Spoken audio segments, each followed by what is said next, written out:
Pessoal, sejam bem-vindos. Mais um episódio do Investe Imóvel Podcast. Mais uma vez aqui com o meu amigo Huerto. E dessa vez um convidado, sempre são convidados especiais, mas dessa vez é uma pessoa que é meu amigo de infância, faz parte da nossa família, casado com minha prima.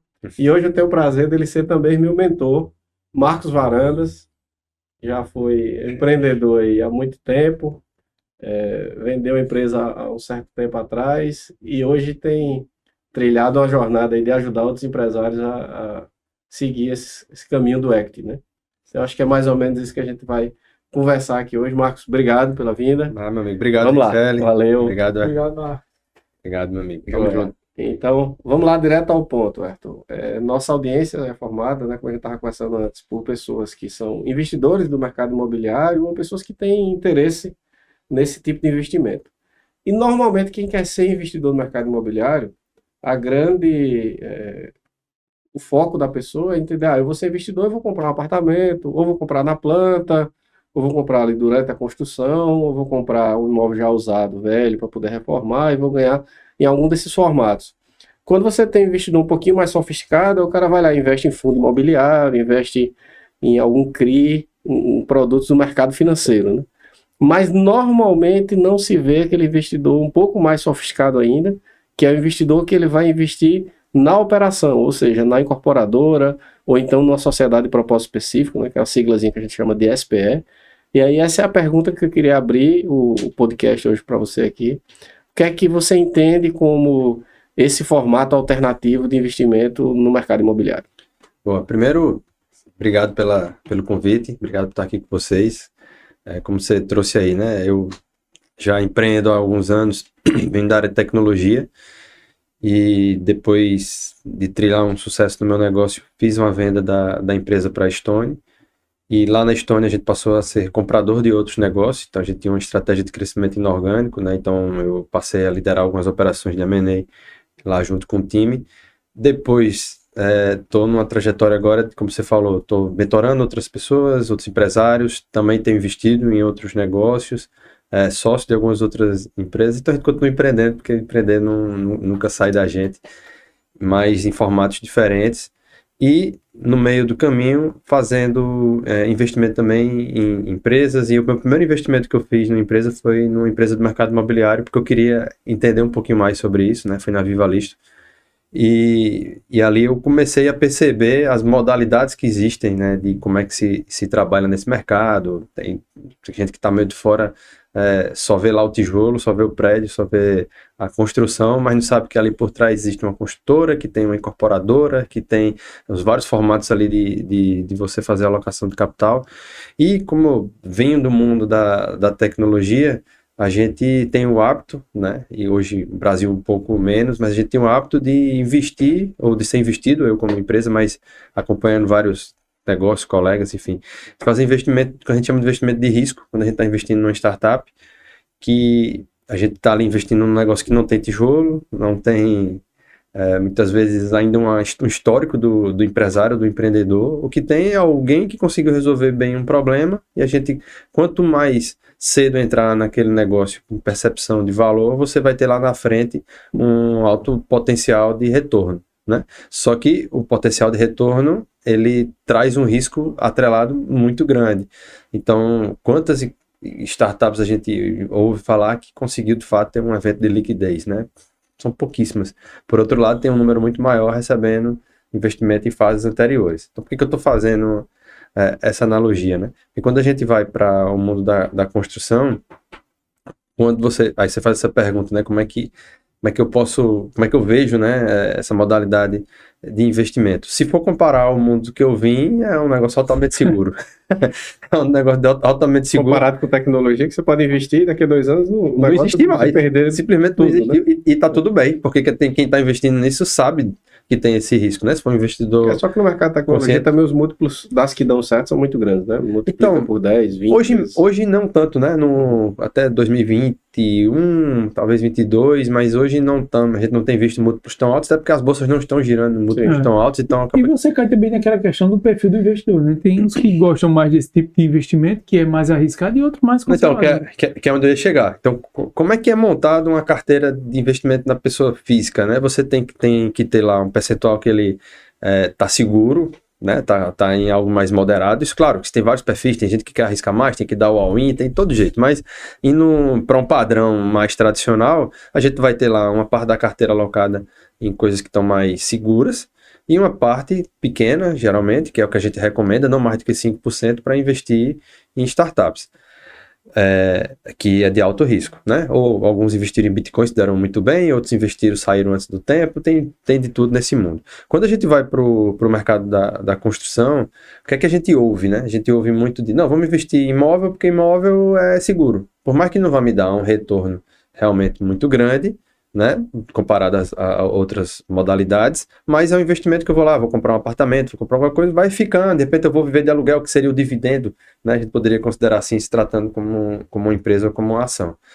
E aí eu descobri que existe um pouco desse modelo de startup, né, ou seja, de investimentos de um risco que existe, né, mais controlado, porém com potencial de ganho muito maior do que eu simplesmente comprar um apartamento, comprar um imóvel físico ali, que é quando faz esse investimento na incorporação, vamos dizer assim, né? Aí você pode me explicar melhor os termos, mas na minha cabeça é quando eu estou indo ali junto com a incorporação, ou junto com a construtora, assim, pegando numa fase muito antes. Muitos desses investimentos, eles acabam dobrando quando você faz lançamento, né? A gente já viu vários casos desses. Então, qual é o risco ali? O risco é aquele negócio não acontecer, não lançar. O que, no mundo de construtora, muito baixo esse risco, né? Se é uma construtora que já está operando, se já tem algum lastro, se tem histórico, se tem garantia, se tem algumas coisas que já estão envolvendo ali aquela operação, você fazer um investimento naquele negócio, o seu risco-retorno ali, comparado ao mercado moderado de tijolo, é um pouquinho maior, comparado ao mercado de investimentos mais startups é muito menor, só que hoje, você dobrar o dinheiro com a startup não é tão fácil, a chance é maior de você perder do que de você dobrar. Você dobrar um dinheiro com esse tipo de investimento é algo muito palpável, você triplicar esse dinheiro continua sendo algo palpável, então hoje eu tenho conversado com vários investidores, né, colegas do mundo da tecnologia, abrindo a mente deles para mostrar, dizer, cara, existe aqui uma oportunidade que ela, comparado ao mundo de startups, se a gente conseguir acertar o ponto de entrada, que é justamente nesse momento daqui, a chance de ganho é muito grande com um risco muito baixo. Não tem por que a gente não estar olhando para esse mercado e entender. E o montante de dinheiro envolvido é enorme, né? São bilhões, né? Bilhões e bilhões que giram. Tem até um ponto interessante que saiu uma matéria, não sei se foi, acho que foi semana passada, do pessoal da Terracota Ventures, que eles fizeram um mapeamento do processo de captação de funding na incorporação imobiliária similar ao processo de captação para startups. Eles até fizeram um comparativo, tipo assim, o pré-seed seria o valor para captar o terreno, quando você ainda não tem projeto, não tem nada, você tem só uma ideia inicial.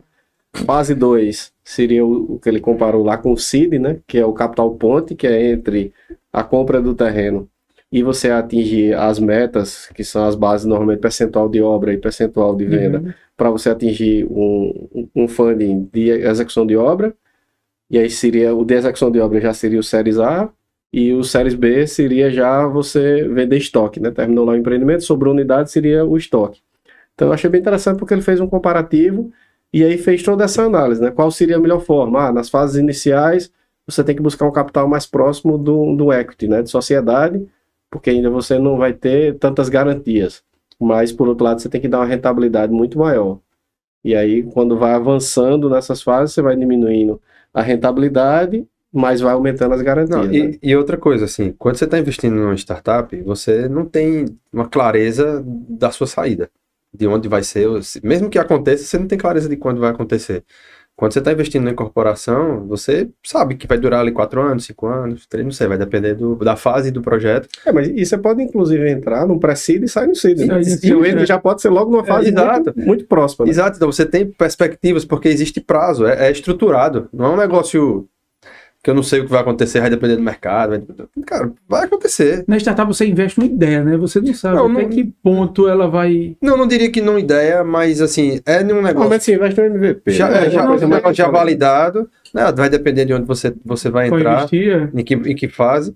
Mas ainda que esteja validado, existem todos os riscos de ir para a operação, de ir para a rua, de ir para mercado, de mercado mudar, enfim, tem muita coisa que envolve, porque ali é a empresa, né? Aqui que a gente está falando é de uma incorporação, ou pode ser algumas, mas enfim, a gente está falando de uma especificamente, e que tem início, meio e fim, e que tem as fases ali muito bem estabelecidas. Então, é um negócio que o risco... Pois não existe risco para tudo na vida. Mas é um risco barra versus retorno que para mim faz muito sentido. Ô Marcos, a gente tem percebido acompanhando você nesses últimos anos, né, você mudou seu perfil, agora está essa parte de mentoria junto lá com o Flávio Augusto, a Trinca em si, e a gente percebeu também uma mudança da Trinca, né? Que agora tem a Trinca Real Estate. E eu não sei se você está acompanhando esse processo e o que é que você vê lá dentro com essa visão do mercado imobiliário desses grandes investidores. Onde tem demanda, vai ter negócio, né? Então, qual é a demanda nesse caso? Existe... aí eu vou falar agora pela ótica das incorporadoras, certo? Certo. Imagina que você quer lançar um prédio e você não quer investir sua grana ali direto, mesmo mais que você tenha, você vai precisar de fundos, você vai precisar buscar a grana no mercado. O que é que a Trinca percebeu? Que existem muitas empresas que estão nessa fase, mas que elas não têm uma imagem que o mercado olhe para aquela empresa e veja equity, que veja valor, de fato, ainda naquela empresa ali. Então, o que é que a Trinca fez? Ela está emprestando a imagem de pessoas que o mercado já conhece, que o mercado já tem validação, para estar junto daquele empreendimento ou daquela empresa, para fazer aquele lançamento ali e capturar rapidamente, ou seja, dinheiro de funding, ou seja, vendas muito rápidas, fazendo uma venda de lançamento ali e matar o negócio. Mas no fim das contas, o que eles estão fazendo? Eles estão emprestando autoridade, emprestando reputação deles para as construtoras, incorporadoras que estiverem fazendo esse tipo de projeto, né?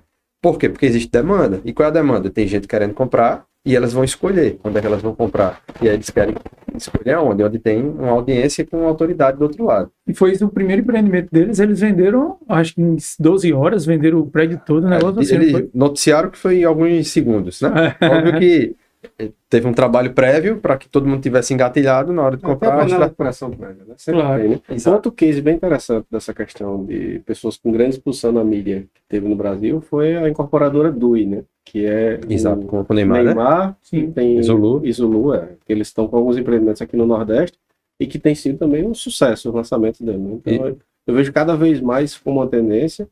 Outro ponto também que tem acontecido muito é as empresas, marcas muito famosas assinarem, Pininfarina, BID, várias outras, né? Porsche, assinarem os empreendimentos para poder também emprestar aquela repercussão da marca para o empreendimento, né? Isso. E isso gera valor de equity também, né, Marcos? Totalmente, assim, essa coisa que a gente conversa muito, né, Rixele, sobre como que a gente pode estar valorizando cada vez mais a marca da incorporadora, porque no fim das contas o cara está com uma grana do outro lado, ele vai escolher onde ele vai investir, né? Ele vai ter oportunidades ali. E aí, quanto mais confiança ele sentir naquele projeto, maior vai ser a disposição dele para fazer aquele investimento ali.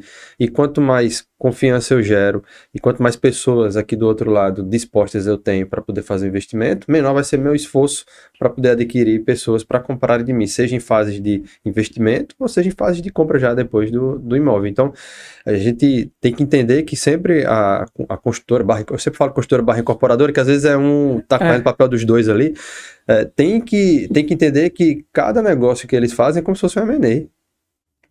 A gente fala muito sobre isso, né? Essa é exatamente a estratégia que a gente está usando hoje na Bloco, é que as SPEs, elas são feitas para gerar M&As. Então, você tem que criar aquele negócio com governança, compliance, com toda uma base de dados, com pesquisa, com planilha, com orçamentos, com sistemas RP, ou seja, com todos os controles necessários para que você gere segurança, porque os ativos intangíveis, né, os principais, são segurança, autoridade, deve você confiar realmente em quem está ali por trás do negócio, saber se você vai ter venda daquele empreendimento no mercado, porque também não adianta alguém investir numa certa empresa ou num empreendimento que aquele empreendimento ele não vai decolar, né? Antigamente o pessoal falava só localização, localização, localização, né? Agora já não é mais só isso. Localização, tem um estudo de viabilidade, né? Localização é um dos pontos. O produto tem que ser um produto correto. A empresa que está por trás tem que ter know-how em execução e know-how também em vendas e também no back-office, né? Tem que ter know-how em como fazer a gestão daquele negócio. E se não tiver todas essas... No momento que você atrai os investidores para esse projeto, a partir dali vocês viram sócio, tem que ter uma governança, como você falou, tem que ter uma governança como se fosse de uma empresa, aquele empreendimento. Não é só o da empresa. Tem que ser aquele próprio empreendimento, tem que ter uma governança, tem que ter reportes, tem que deixar muito claro... enfim, a cada X período, mensal, trimestral, enfim, o que é que está rolando, né, em termos de vendas, de planejamento, como é que está a obra. Então, isso vai trazendo confiança, porque é um jogo de confiança, sempre é um jogo de confiança aqui, né? Então, onde é que eu vou botar minha grana? Então, isso vai trazendo confiança e, consequentemente, aquele cara que investiu num projeto que tem início, meio e fim, ele, se você alimentou bem ele durante todo o processo, ele ficou feliz, e ele vai fazer uma saída, de repente prévia, ele vai lá e investe de novo em outro. Então ele vai ter o cara que investe só na fase seed, vai ter o cara que investe só na pré-seed, vai sempre ter as pessoas, cada um tem seu perfil de investidor. Vai ter gente que vai querer carregar o investimento até o final, tem gente que vai querer fazer um exit. Exatamente, aí você tem que perceber aí quem é o teu cliente ideal, aí você vai ter que entender quem é o que eu estou buscando para cada fase do projeto e como é que eu vou me relacionar com cada um deles e como é que eu vou fazer ele girar dentro dos meus outros empreendimentos que eu venho tocar aqui também. Ô Marcos, essa semana, eu não lembro qual foi, acho que foi na Exame, eu vi uma reportagem que um dos setores que está mais movimentando o mercado imobiliário, que tem uma projeção de crescimento, é o de data centers no Brasil. Uhum. Então, o crescimento desse tipo, da IA, obviamente, né, isso vai precisar de muito data center para fazer frente a esse movimento. O mercado imobiliário pode se beneficiar de que segmento dentro desse nicho, já que você também é da parte tecnológica?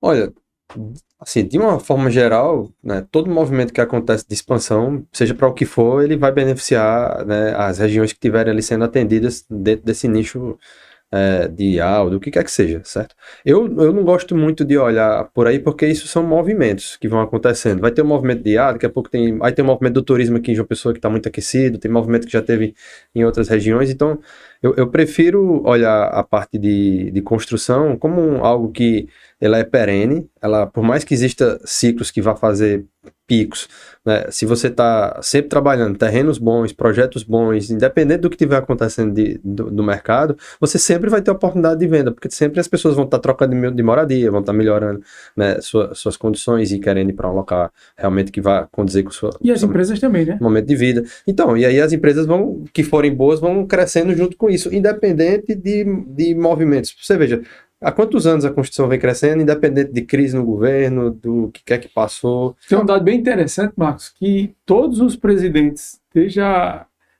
redemocratização em 88, que todos eles investiram em programas habitacionais. Todos, independente da linha política dele, todos eles investiram. Ou seja, é um segmento que, como você disse, ele é perene. Ele é perene. Até um país pobre como o nosso, né, com um déficit habitacional muito grande, ele vai cada vez mais avançar. Mas quando eu fiz essa pergunta do data center, é porque a gente tem muitos investidores assistindo, porque também tem oportunidades de você entrar nesse mercado também e ganhar dinheiro nesse momento que a IA está crescendo, né? Assim, aí é um investimento mais específico para um projeto, no caso, que mistura um pouco do que está de tecnologia e do que está imobiliário, né?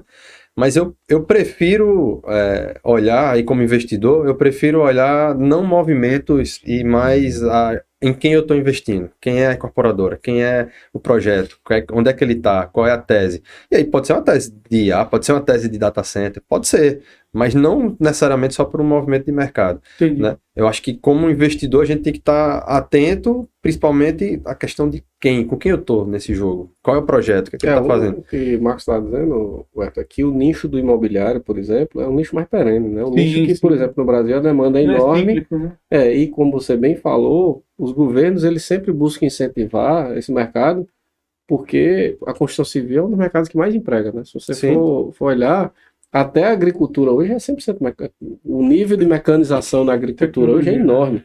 Então a construção civil, ela vai cada vez mais, ela está sendo, os processos estão sendo mais industrializados, mas ainda é muito complexo, não é fácil você trocar processos, por exemplo, uma alvenaria lá, você tirar o pedreiro fazendo alvenaria, botar um robô fazendo aquilo, É um setor não ainda é muito simples, intensivo né? em mão de obra, né? Então, isso gera um efeito muito forte na economia, até por isso que os juros da maioria das operações de financiamento à produção da construção são juros subsidiados, né? São juros Isso. baseados lá na poupança, e que se você for analisar aquilo com a taxa básica de juros da Selic, por exemplo, são bem abaixo. Isso é verdade. É. Ô Marcos, então essa questão que você falou de investir em empresas, em pessoas que estão tocando aquele empreendimento, dá mais segurança para o investidor, né? E aquele investidor que vai entrar em equity, principalmente, né? Como sócio do empreendimento. Foi o que a gente acabou de falar da Trinca, de Neymar. Uhum. Quem é a construtora, quem é a incorporadora que está ali por trás? Às vezes a gente não está nem sabendo. A gente está investindo pela imagem, né, das pessoas. As pessoas que estão investindo é por causa disso. Mas óbvio que tem alguém técnico ali por trás que está tocando aquele negócio. Quando você ancora numa imagem, você está pegando emprestado a confiança que todo mundo tem naquelas pessoas, né? E óbvio que eles estão ganhando uma fatia disso também. Então, e por que eles estão ganhando? Porque para eles também é interessante. É que com certeza eles estão fazendo uma auditoria nas empresas, né? Eles não estão pegando qualquer empresa de beira de esquina e não, lança aí com o meu nome e depois vai destruir a imagem dele. Claro que não, porque o que eles mais têm de valor é a reputação, a imagem, então não tem como não ser desse jeito, né? Mas isso só demonstra que, mais importante até do que o prédio, que comprou em 15 segundos, sabe qual era o prédio que estava sendo feito? Mesmo que tenha sido um aquecimento, nem sabe direito o que era, estava comprando porque confiou que aquela pessoa estava ali com ele. Então é a mesma coisa do que a gente está falando aqui. Se a gente faz um trabalho bem feito na empresa, e se a empresa consegue se apresentar para o mercado, né, como uma empresa realmente séria, que desperte confiança nas pessoas, cara, vai ter demanda sempre, né? E aí o investidor, ele vai ter que vai buscar, obviamente, as oportunidades que existem no mercado, e ele vai acabar escolhendo aquelas em quem ele confiar mais. Então, primeiro a gente tem um trabalho aqui que é de ampliar a consciência para que essa modalidade de investimento é uma modalidade realmente lucrativa, com um risco baixo, né? E com um prazo de retorno meio que já sabido ali, né? Quando é que eu vou... eu acho que um ponto importante também é que para entrar nessas fases, vamos dizer, no investimento mais qualificado, diferente do investimento de comprar apartamento e vender lá no final ou alugar, é entender como funciona a incorporação imobiliária. Então, por exemplo, eu vejo que a Investidores VC, acho que ela tem esse trabalho, né, de educar investidores para entender como funciona o startup, como funciona o mundo da tecnologia, para quem investir ali, conhecer os fluxos, conhecer como é que funciona o processo de desenvolvimento da empresa. Mostrar que... Para a incorporação, acho que é importante também isso. E esse é um dos pontos que a gente sempre tem tentado trazer aqui nesse podcast, né? E eu acho que a gente cada vez mais vai fazer ações nesse formato, porque se o investidor ele conhece o processo, ele entende que qual é a primeira etapa? É prospectar um terreno. Depois de prospectar um terreno, qual é a próxima etapa? Fazer uma análise de qual tipo de produto cabe ali. Depois disso, fazer uma conta preliminar. Depois, contratar uma pesquisa de mercado para poder tentar entender, existe demanda? Se existe demanda, essa demanda paga o preço que é o ideal para poder viabilizar a compra daquele terreno? Existe, beleza, deu gol. Vamos para frente, vamos assinar um memorando de intenções entre o incorporador e o dono do terreno. Vamos evoluir agora nos estudos, aprovar o projeto a nível preliminar na prefeitura, e assim você vai aumentando o grau de segurança, né, diminuindo o grau de incerteza ao longo do processo. E aí, se o investidor ele quer se qualificar para conseguir acessar esse tipo de investimento mais qualificado, entrando como sócio dos empreendimentos, acho que é muito importante entender esse passo a passo aí, né? Exato. Se a gente estiver falando com um investidor que tem um nível de consciência mais alto, é exatamente tudo que você falou. Porque vou voltar agora para as startups, né? O papel da Investidores VC nesse caso. Tem um monte de gente que simplesmente, eita, tu me apresentou uma ideia ou me apresentou um projeto validado, eu gostei e vou lá e diz assim, bom, toma aqui, 100 mil, vou investir em você aqui. Só que aí não validou um monte de coisa que tinha que ser validado ali, né? Não validou, por exemplo, se tem acordo de sócios corretos na empresa, porque se não tiver, pode acabar a empresa só por causa de um mau acordo de sócios ou por não ter um acordo de sócios. Não validou se o produto que ele está usando é um produto terceirizado ou se é um produto próprio. Não validou se a empresa, por exemplo, já está seguindo um ciclo de crescimento e de faturamento consistente, ou se foi um pico porque fez uma venda que deu certo, mas não tem ainda uma metodologia de vendas aplicadas, consequentemente a chance dele continuar crescendo. Não tem uma máquina de vendas montada. Então tem um monte de coisa que aí, quando a gente vai olhar para um investidor de startups consciente e já educado, ele sabe tudo isso daqui. Eu, por exemplo, eu olho, peraí, se é uma empresa que não está faturando pelo menos 50 mil por mês de RR, eu não vou nem olhar. Não quer dizer que você não tenha risco com isso. Agora, Não. quer dizer que sua probabilidade de acertar é muito maior, né? Você aumenta alguns graus, Sim. né? Você vê pelo menos que está apontando para um caminho ali. Então, quando a gente está olhando aqui para imóveis, é a mesma coisa, é o mesmo racional. Eu tenho que entender quais são os pontos que são relevantes para poder aquilo ali ser algo elegível para o meu recurso. Pô, para ser elegível ao meu recurso, tem que ter uma pesquisa de mercado que demonstre que tem viabilidade. Pô, beleza. Quem não tem, está eliminado. Tem que estar com uma consultora que, pelo menos, se não a consultora em si, mas os sócios já têm algum histórico de conhecimento e de execução e estejam idôneos no mercado. Pô, beleza, check.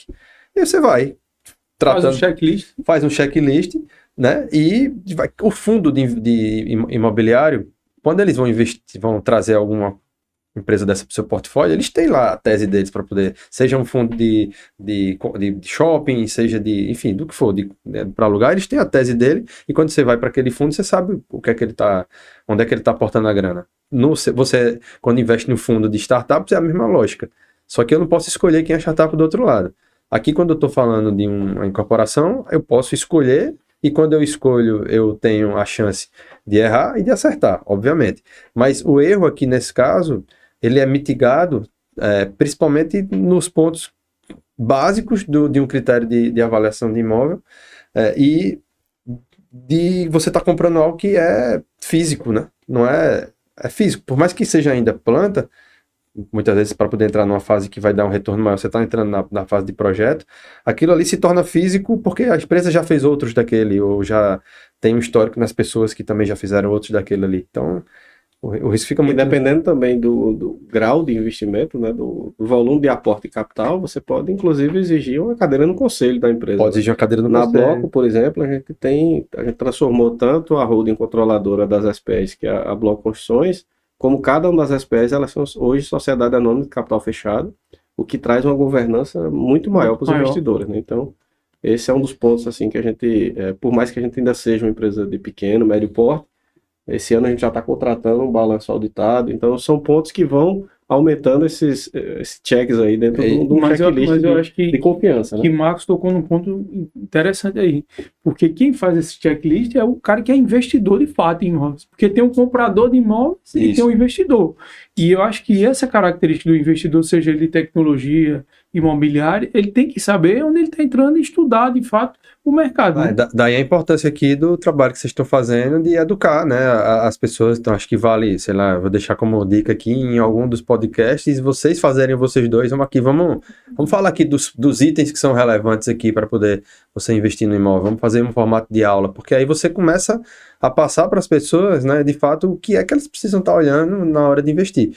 Então, se o cara já comprou imóvel, ele tem uma consciência de que, ele comprou para investir no caso, né, ele tem uma consciência de que imóvel é bom como investimento. Ele sabe, se ele comprou alguma vez, então esse é um perfil de pessoa que está totalmente aderente para poder fazer um pouco a mais. E o que é esse um pouco a mais? Ao invés de eu só investir e ganhar X%, eu posso ganhar 3 vezes aquele valor investido, se eu entrar noutra fase. Então, como eu elevo, o cara já tem consciência, mas como eu elevo o nível de consciência dele e dou o cheque ali para poder ele ir olhando e dizer, reduzir o nível de risco que ele vai e reduzir o nível de risco. Pronto, é isso. Em relação à diversificação do capital, o que é que você recomenda aqui? Fazendo sempre aquele paralelo aí com o mundo que você tem mais afinidade, que é a tecnologia, né? Você recomenda que o investidor que tem interesse em entrar direto no capital ou da construtora incorporadora ou das sociedades de propósito específico, você recomenda que ele coloque o capital todo no empreendimento só, ou que tente pulverizar em alguns empreendimentos, em algumas incorporadoras para poder diluir ali o risco? Aí você pode trazer ou é melhor trazer o capital todo para uma empresa só, aí tudo é estratégia e você ter direito a mais controle dentro daquela empresa, como por exemplo uma cadeira no conselho. Aqui depende muito do motivo pelo qual o cara está investindo e da capacidade de investimento de cada um. Muitas pessoas que gostam, né, desse modelo, gostam pela segurança, né, e versus retorno, quer dizer, é um risco-retorno muito bom, e não vai ter capacidade de estar fazendo em vários. Muitas pessoas eu penso que até gostariam de fazer em vários, eu acho que é o mais recomendado você diversificar e olhar para uma carteira não só de imóveis, mas para sua carteira como um todo, né, e entender onde é que você está diversificando cada pedacinho dela.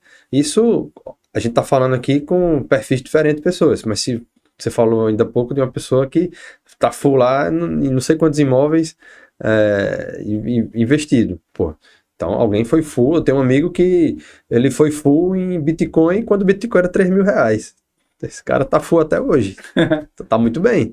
Porque o perfil dele era um perfil de alto risco. Certo? Aqui no imóvel, por mais que ele vá investir full, não é um perfil de alto risco, mas é um perfil conservador moderado, vamos chamar assim. Porém, é um cara que quer fazer um pouco além do que o mercado tradicional está dando e quer um pouco menos de risco do que o mercado de startups ou outros estão dando. Então, acho que é um perfil meio termo ali, né? No meu caso, eu gosto, né, de fazer investimentos hoje em dia mais seguros como imóvel, como até uma empresa de tecnologia, mas não tão startup, algo que já esteja rodando mais. Eu sei que minha capacidade de ganho ali vai ser mais reduzida. Mas eu optei por esse modelo. No passado, eu já investi em startups que eu nem estava preocupado se ia me dar retorno financeiro direto ou não. Eu queria o quê? Eu queria entender sobre aquele mercado, eu queria entender como que é você se relacionar com a empresa investida. Então, tudo tem os motivos pelos quais você investe também.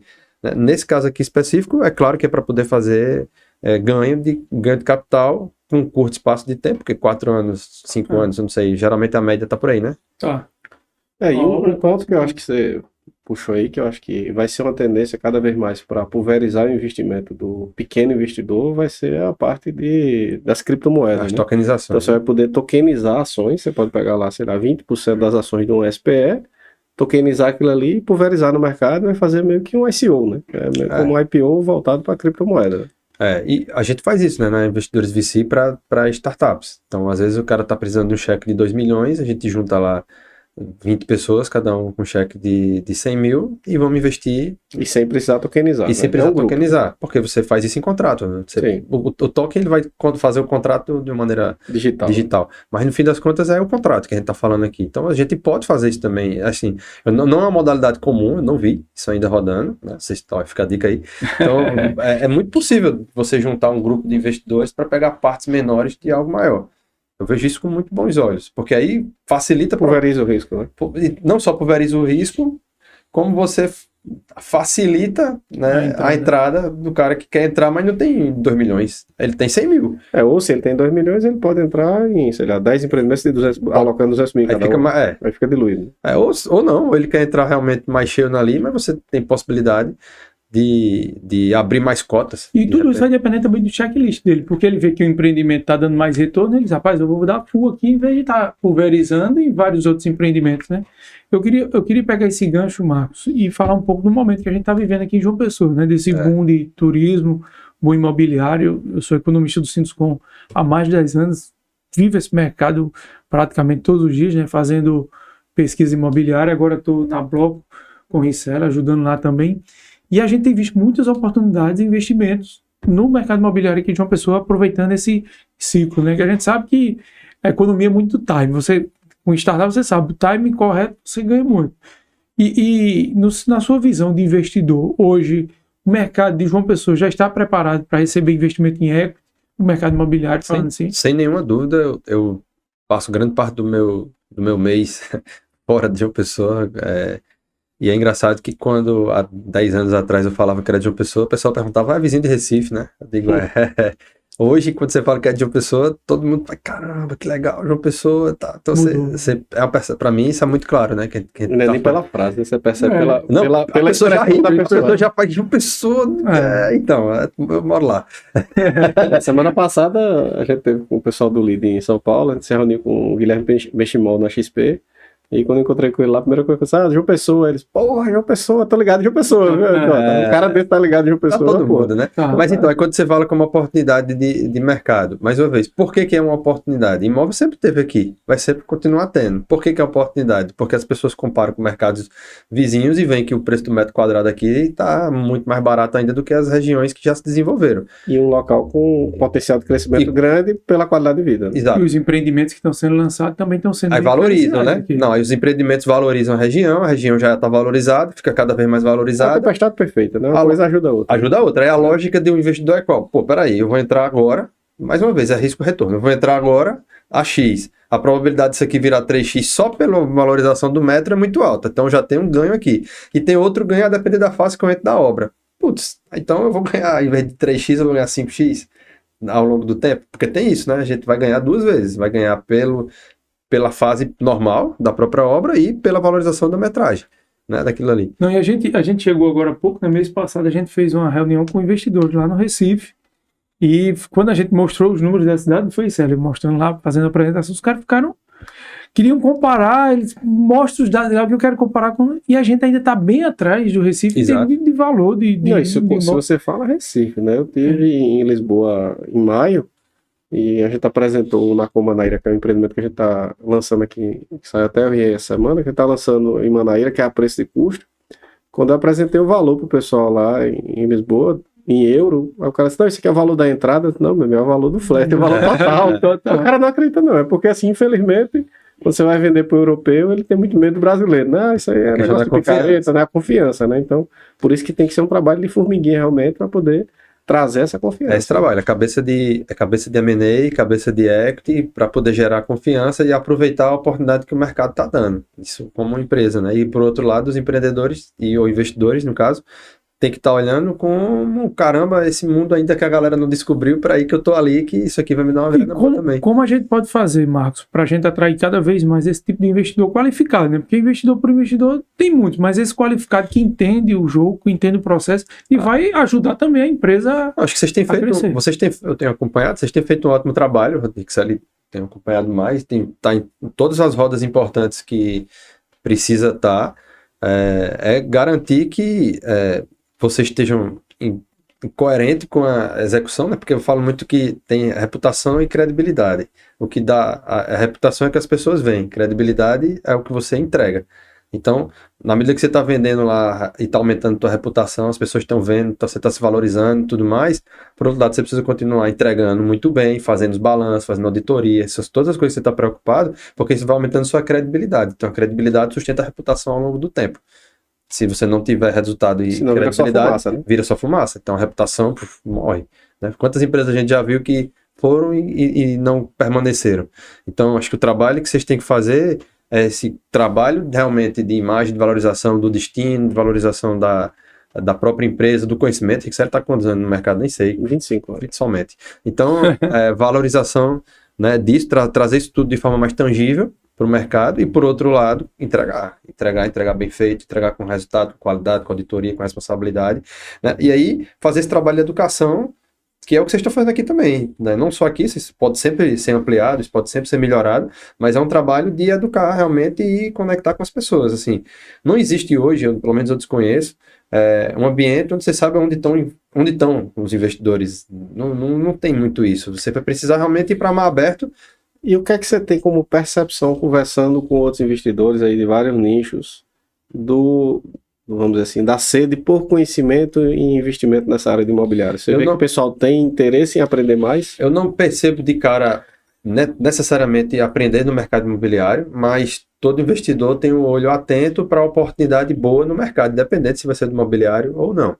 Então, com bons argumentos e com poucos, porque não precisam de muitos, para já serem bons, você consegue demonstrar claramente o potencial do mercado e o potencial do investimento que está ali na mesa. Eu fiz esse teste recente, eu falei, conversando com um grupo de investidores de startup que, com, sei lá, um almoço eu consigo demonstrar e deixar a pessoa assim, realmente a oportunidade é de ouro, a gente precisa estar mais perto desse mercado. Então, isso para mim, a gente chama fruta baixa. É um negócio assim que está aqui na minha mão. É só eu conseguir realmente falar com as pessoas que não tem como elas não perceberem essa oportunidade, né? Entendi. Ô Marcos, mas à medida que eles ficam olhando a oportunidade de investimento, parece que todos esses investidores têm uma parcela do investimento deles aportada em mercado imobiliário, né? Por conta justamente da segurança. E hoje o mercado de João Pessoa tem dois pilares que eu sempre falo. O João Pessoa é um dos mercados que despontam no Brasil, né? A gente teve uma atração de mais de 30 mil habitantes para Paraíba nesse último censo que foi divulgado de migração para o estado. A gente viu que Santa Catarina foi o primeiro, João Pessoa foi o Paraíba foi o único do Nordeste, que a gente quebrou aquele ciclo que as pessoas saíam para o Sul e Sudeste para trabalhar, agora as pessoas estão vindo para cá morar. Sim. E a gente tem um segundo ponto, que é a projeção de crescimento.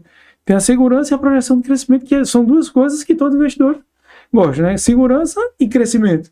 Então, acho que a gente está justamente no início de um ciclo que a gente não está nem falando ainda dos empreendimentos lá do polo turístico.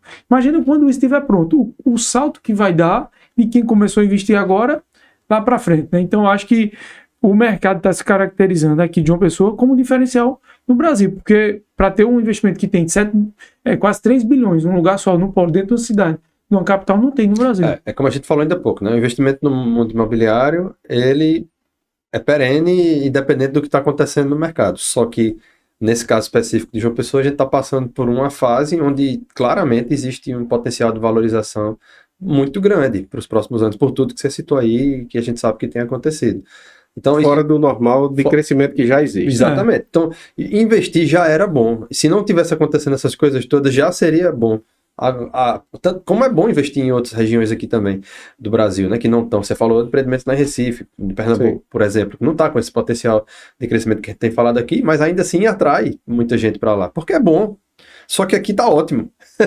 Então, isso traz algum senso de urgência de fazer coisas que realmente atraiam essas pessoas para poderem enxergarem isso muito claramente, né? Então, da mesma forma como se vende o destino de uma pessoa turisticamente falando, tem que se vender o destino de uma pessoa sob o ponto de vista de imóveis, de investidor, né? E é isso, assim, tem um investidor que não tem consciência ainda sobre o mercado imobiliário, esse está um pouco mais longe, eu acho, do público que a gente precisa trazer para esse tipo de investimento, e tem um cara que já investe, seja em imóvel pronto para aluguel, ou imóvel ainda nas fases mais avançadas de construção, ou aquele cara que está investindo em fundos imobiliários. Esses dois aí têm um nível de consciência já ok para o mundo de investidores, de investimento imobiliário, agora ele precisa evoluir nesse nível de consciência para perceber que existe uma oportunidade ainda melhor das que ele já está fazendo. E se você for analisar, Werther, esse ponto você entende mais do que eu, mas que a alocação do capital no Brasil hoje ainda está um volume imenso em poupança, em vários investimentos com rentabilidade baixíssima, que às vezes nem corrige a inflação, né?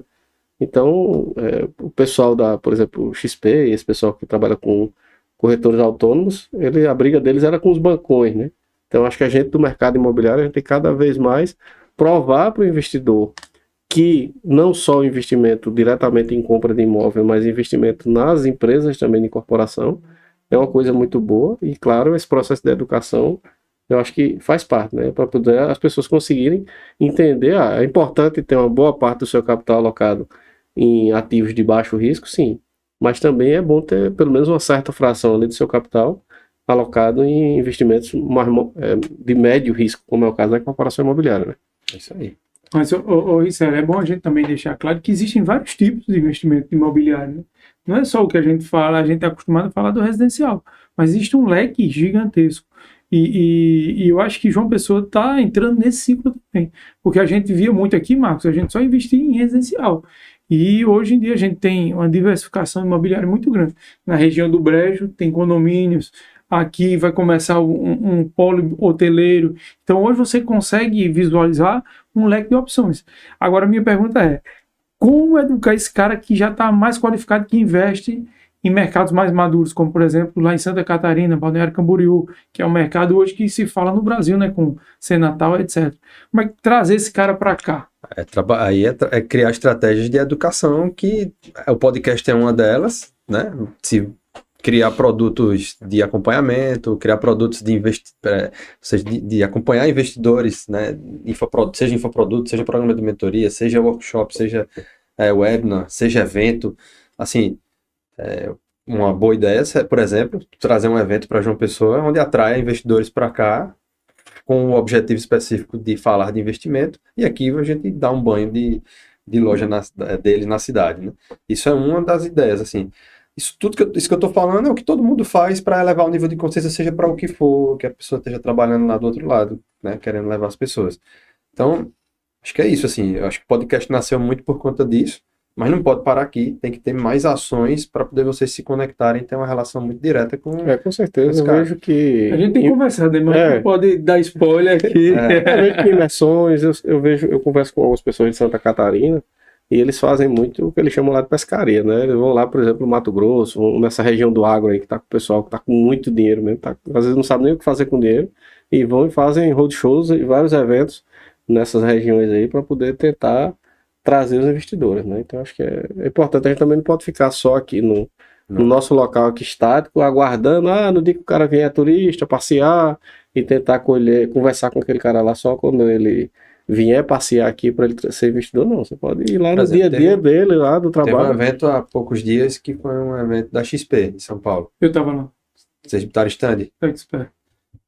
Aí a gente disse, próximo ano não tem Próximo como ano a gente tá faltar. lá. Porque teve um empreendimento do acho que era sócio da XP, que ele abandonou a vida de mercado financeiro e foi viver lá no Ceará e montou simplesmente o que ele chama de a Aspen do verão.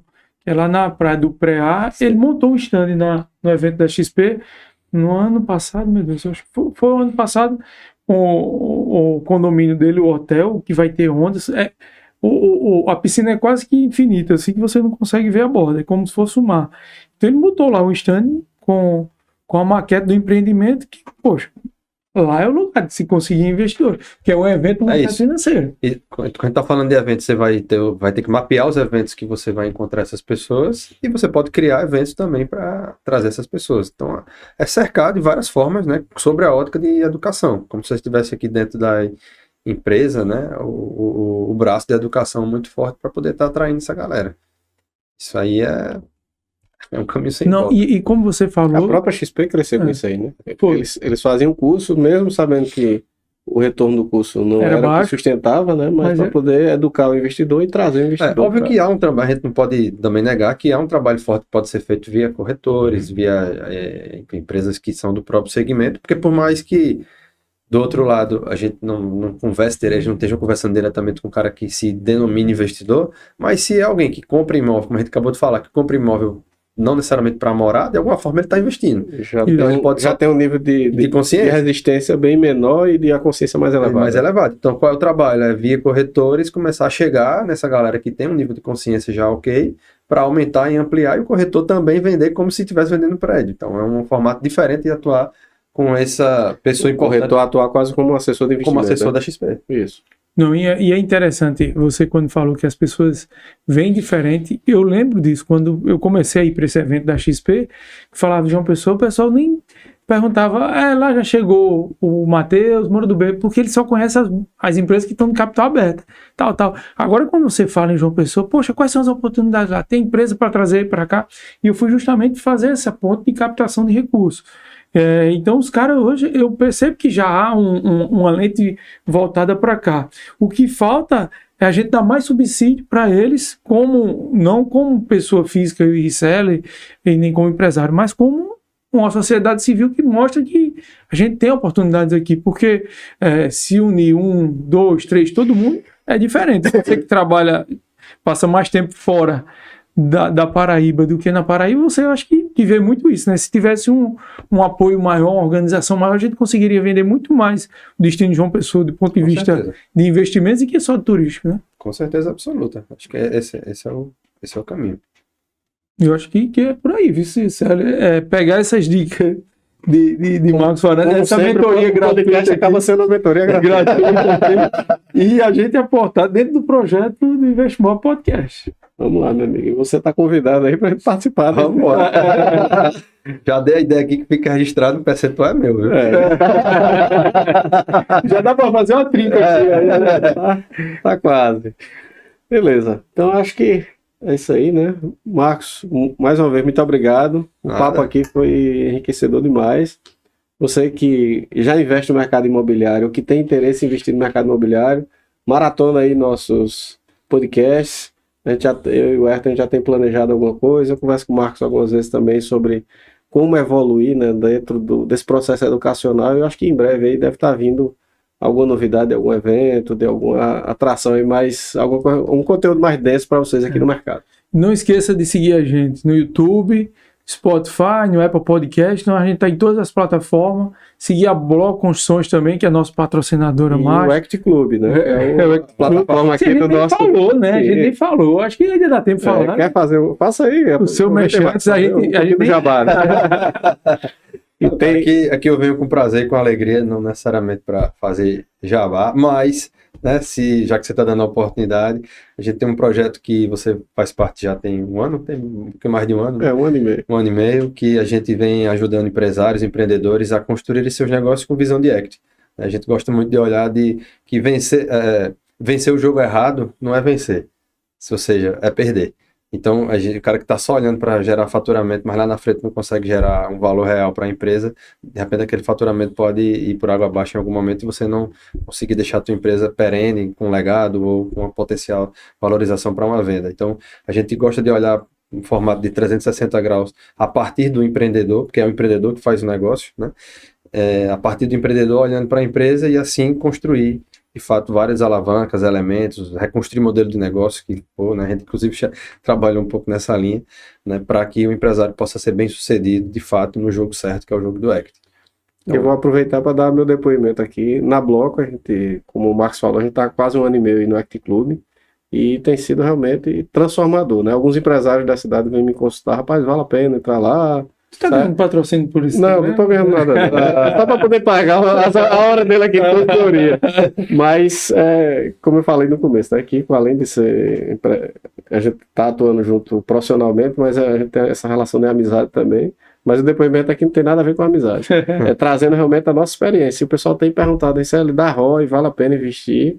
E o que eu falo é que dá realmente. É diferente de você conversar com um mentor, que o cara é 100% teórico, que aprendeu alguma coisa em livro ali e vai tentar estar ali enrolando. Lá no processo de mentoria, a gente tá lá e conversa, senta e ele chega, bicho, qual é a sua dor agora? Essa aqui, o caminho, tem esse caminho, vamos por onde? Decide junto, pronto, cai pra dentro disso aqui. E aí já me conhece também, que sabe que eu sou maluco, né? Quando eu decido pra fazer um negócio, não tem plano B não, é plano A, ai, acabou, se botar pra É dentro. isso aí, não, boa demais, fico feliz, velho. Beleza. A gente tá aqui, obrigado. Joia, meu amigo. Pessoal, Mais uma vez, obrigado mais uma vez. Uma aula aqui. Assistam quantas vezes quiserem. Acho que eu mesmo assisti várias vezes, porque aprendi demais. Então, pessoal, forte abraço e até o próximo programa. Joia, valeu, abraço.